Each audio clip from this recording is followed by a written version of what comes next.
Welcome to Haven in Hand, where old things aren't replaced.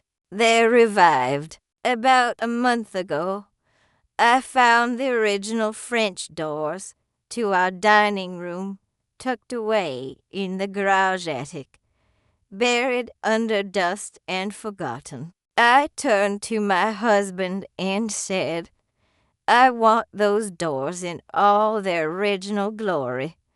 The next day, he took them down and began the painstaking restoration. Caked in 96 years of paint, with thick, vintage veneer, way more substantial than modern versions. Every inch had to be carefully stripped.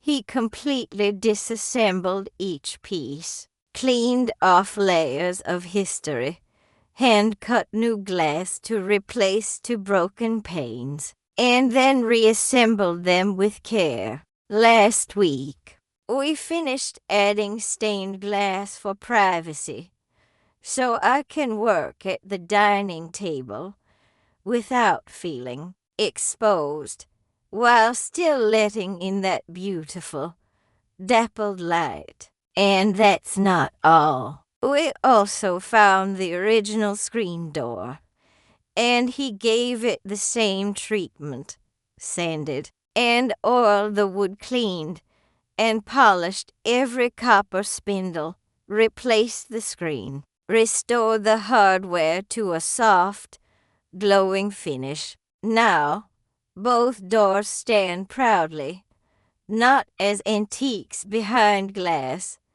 but as living parts of our daily life. This is for everyone who believes that old wood deserves patience, that craftsmanship should be honored, and that a home's history is its heartbeat.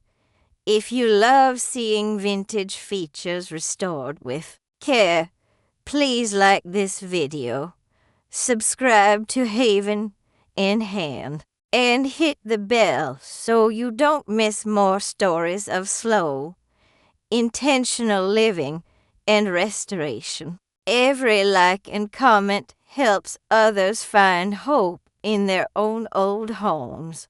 It's been 4 years since we purchased an old abandoned farm in Wisconsin. The house was built in 1870 and the barns were built before 1900. The farm was abandoned and in disrepair for 22 years. We had no electricity for 16 months and lived in ARV and hotels until we moved in 27 months after purchase. It's still a work in progress, but it is a shining example of grit and determination and seeing the good in something so hopeless. Thanks to everyone who has helped with construction and making our dream come true.